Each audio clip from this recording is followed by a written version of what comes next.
what's up? Magandang umaga sa inyo lahat at welcome back again sa ating panibagong spearfishing adventure. Nandito kami ngayon sa ano nga po kayo ni? Bato. Nandito kami ngayon guys sa ano, sa tapat ng Verac Catanduanes. And guys, yan yung pinakasentro ng ano, ng Catanduanes. Pero dito yung papuntang Bato. Balaway. Batong Baloy, manano. Dito kami guys sa ano, sa ano apo kay Kaho. Ay bako, Kumboy. Bahura ng Kumboy kung tawagin. So subukan natin dito at sana makahuli tayo ng mga pelagic dahil dun sa mga bahurang pinupunta natin sa malalayo, medyo pangit pa yung ano, kondisyon ng dagat. Pero dito lang kasi guys yung medyo malinaw kaya dito kami napunta. Pira lang kami mag-dive dito sa lugar na to. Talagang pangdua pa lang itan dive mo yun oh. So sa lugar na ini super meron pa. Pangalawang ano lang namin dito guys. Pangalawang dayo. Yung nakarang taon pa yung una. Ito yung pangalawa naman ngayong taon. Medyo mahangin at medyo maalon. So bago tayo guys magsimula sa pag-dive, kung hindi ka pa nakapag-subscribe sa ating YouTube channel, huwag kapalimutan mag-subscribe at click nyo na rin yung notification bell para ma-notify po kayo sa mga videos natin i-upload. Ayan, so tara, let's go! Alright guys, welcome back sa ating panibagong pamamana. At dito, bago tayo magsagawa ng warm-up dive, syempre kailangan nating i-load muna yung SG para kapag nag-dive tayo, may dumaan na isda na unexpected, makapagtira tayo kaagad. Kaya spear gun loaded, let's go!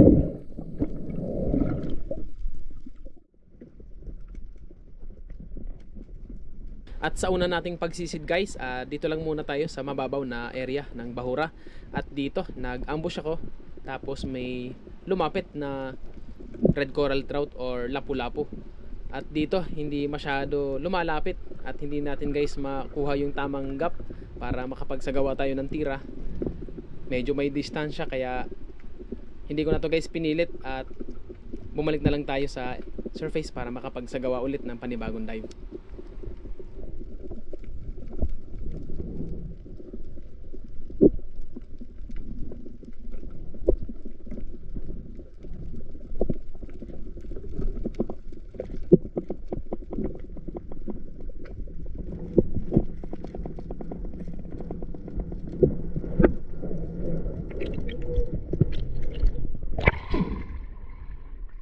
After natin guys makapag-relax at dito panibagong sisid ulit tayo. Dito lang guys sa unahan kung saan tayo nag-ambush nung una. At dito nakita ko ulit yung lapu-lapu na nagpakita sa atin yung sa unang dive natin. At eto, hindi ko muna siya guys pinansin at tiningnan ko muna yung paligid, baka may dumaan na mas malaki.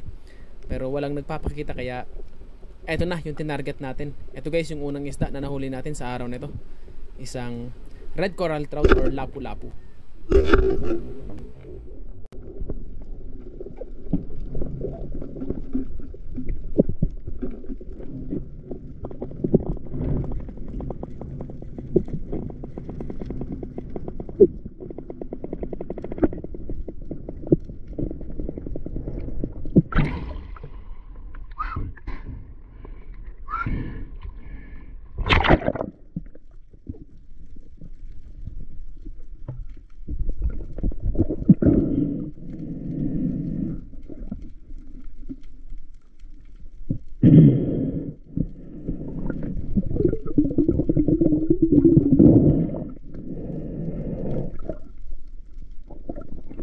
Tapos sa ilang oras natin guys na pagsisid, wala na tayong nadagdag. At dito may nakita kong isang harlequin sweetlips na nakatago yung ulo sa may butas, kaya dinahandaan ko guys na babaan para mapana natin.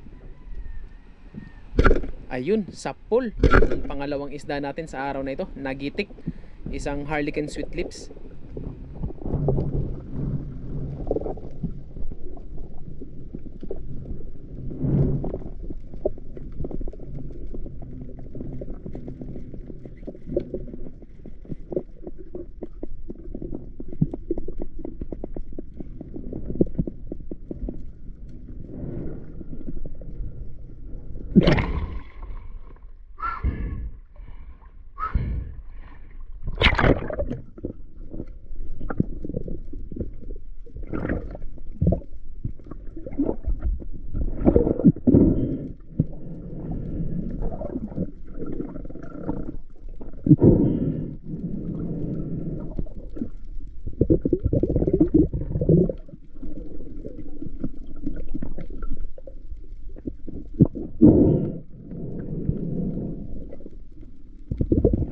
Another drop tayo dito guys sa unahang bahagi ng bahura.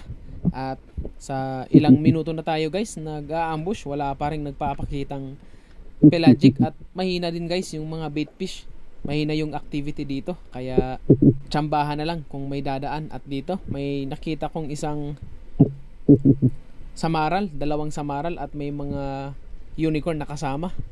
Tapos dito at inantay kong lumapit. Tapos nung malapit na, tinira ko, hindi tinamaan. Napataas yung tutok natin guys, hindi man lang tinamaan yung samaral. Sayang talaga.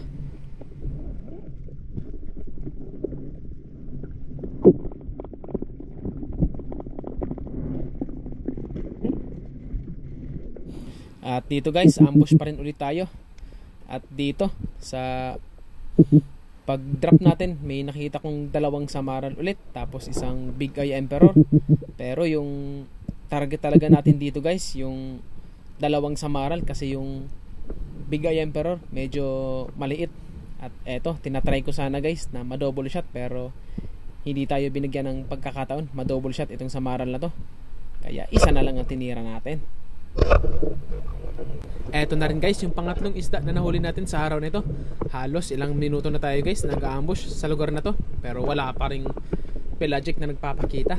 At medyo pagod na rin tayo sa mga oras na to, kaya nag-decide kami na umakyat na bangka at lumipat ng spot.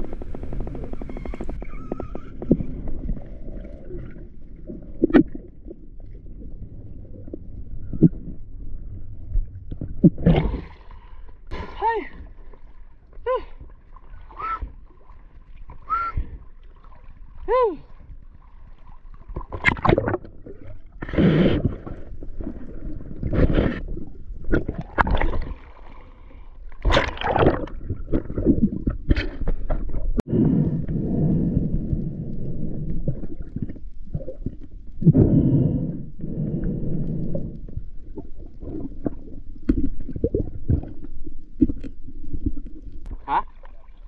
Ano naman uya? Pinanak mo na may mga red box pa sila. Yung hayo ba? Sayang. Ikang mo na sila. At dito guys, nakalipat na kami ng spot guys. Ito yung katabing bahura ng unang pinuntahan natin. Subukan natin dito, at dito nagset ako kagad ng ambush. At dito may nakita kong isang sweet lips na nakaharap sa akin. Tapos nag fish call tayo and gumawa tayo ng ibang technique. Kinamot-kamot natin yung bato. Tapos eto, papalapit na siya, na curious na. Tapos nga lang guys, nung pagtira natin, napababa naman yung tutok, kaya nakawala. Sayang talaga. Pagkatapos lang natin guys makapag-reload dito, nagsagawa ulit tayo ng panibagong dive dito guys sa may kanal. At dito, subukan natin dito guys mag-ambush, baka may lumabas na mangrove or GT. Tapos eto, tingin-tingin tayo sa mga butas. Tapos dito guys, paglingon ko sa kanan, may lumabas na napakalaking lapu-lapu dun sa may kuweba. At mabuti na lang naka-ambush na tayo. At eto, medyo na-curious siya. Tapos nung na-meet natin guys kagad yung distance, pinana natin kagad. Napakalaki nito. At ayun na nga, nung pagtira natin, pumasok kagad sa butas. Buti na lang na hawakan kagad natin yung line at napigilan natin yung pagpasok niya dun sa pinakamalalim na butas. Kapag ka nakapasok to guys, talagang mahirap tong kunin. Medyo malalim pa naman yung batong pinanggalingan niya. At dito, at hinawakan ko lang talaga yung line para hindi na siya makapagsuot pa sa mga malalim na butas. At dito, tinawag ko si Bro Larry para humingi ng backup. Tako lang nanaglaog sa to. Kinana ko nakalog sa to. Maya-maya lang guys, at sa pagpigil natin ng line habang nasa surface tayo, dito biglang kumaan. Lumabas na pala itong lapu-lapu na to. Tapos pinapa-try ko kay Larry na sisirin, kaso nga lang lumabas na at sumabit na lang yung flapper dun sa may bato. Pero hindi ko pa rin guys talaga binitawan yung line. At hinawakan ko lang talaga to ng may puwersa para hindi na siya makapagpalag pa. At dito, so pinatry ko na lang kay Larry na sisirin at tanggalin na lang yung pagkakahook nung flapper dun sa bato.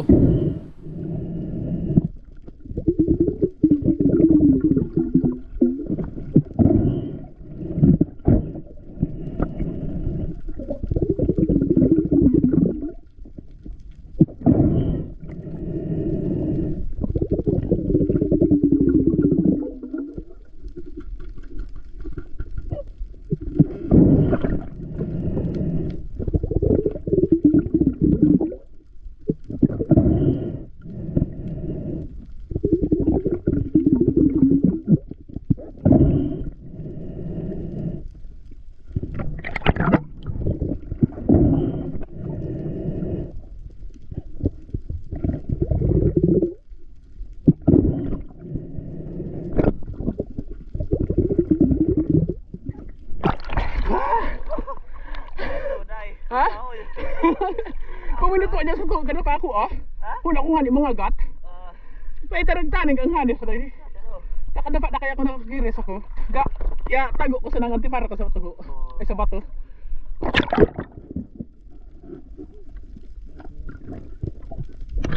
Mayawag na ko taduma sa kuwi pa.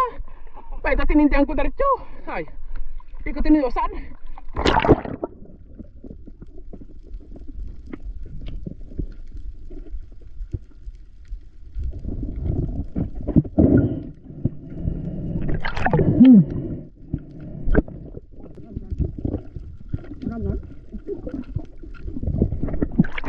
Kakaunin turutot.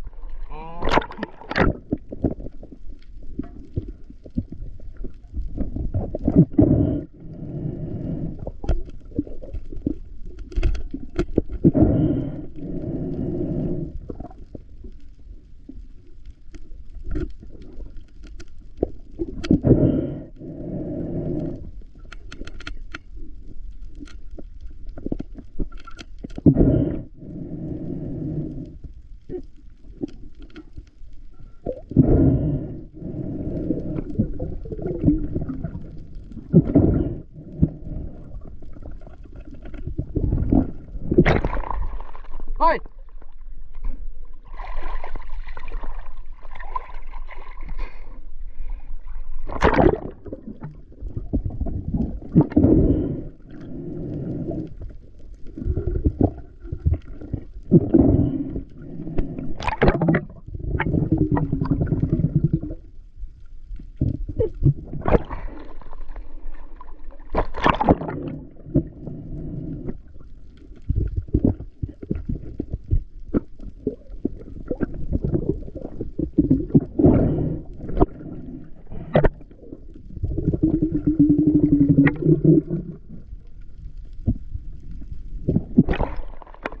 At pagkatapos natin i-secure yung isda at malagay sa bangka, at tuloy tayo guys sa pag-ambush dito.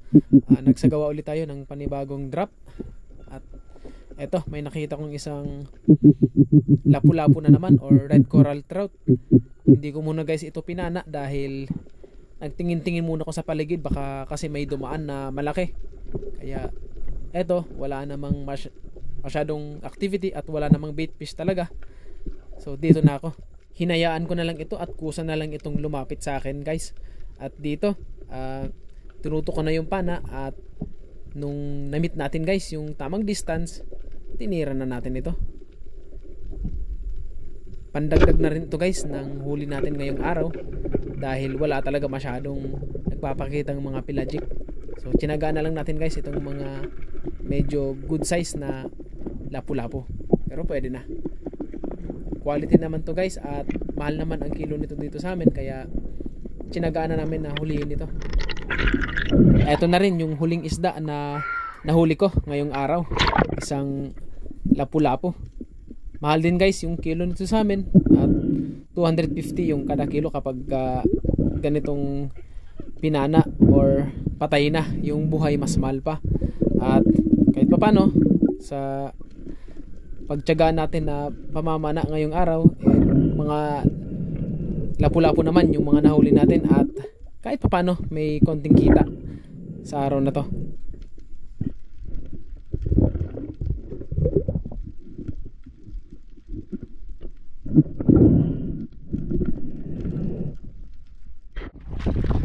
Yan guys, update sa nahuli natin ngayong araw. At eto, pangatlong bahura na pinunta namin ngayon dito. Last na bahura na pinunta natin, at subukan natin dito. Ito guys yung huli namin sa unang at pangalawang bahura. Ito, wala masyado pelagic guys, maliliit lang. Ito medyo malaki to guys, oh. Siguro mga 3 kilos to, 3 to 3.5. Malaki. Ito malaki pa ito. Kaya kahit paano, puro naman mamahalin, di ba? Kaya dito bababa ulit ako, baka sakaling makahuli pa tayo ng mamaw. Sana may pahabol pa. So, tara. At dito naman guys sa last spot na pinuntahan natin, nakailang ulit akong mag-ambush pero wala talagang isda na nadagdag sa huli natin ngayon. At dito may nakita kong isang lambat na hindi na nakuha ng mga local fisherman dito sa amin. At tinanggal ko yung mga nakasabit na lambat dito sa corals para kahit paano matulungan natin na makarecover yung mga corals na umusbong at dumami pa, para naman kahit paano gumanda ulit yung bahura at pagdating ng ilang taon makaka-recover ulit yung mga corals na sinabitan ng mga lambat.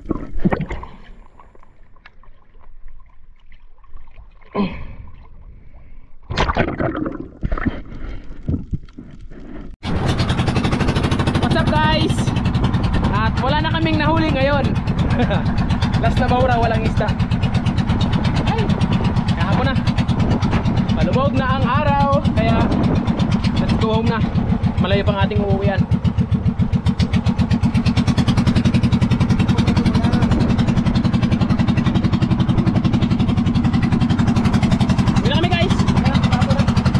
Hanggang dito na lamang ang episode na to. So maraming salamat, and don't forget to subscribe at click ang notification bell para ma-notify po kayo sa mga videos nating upload.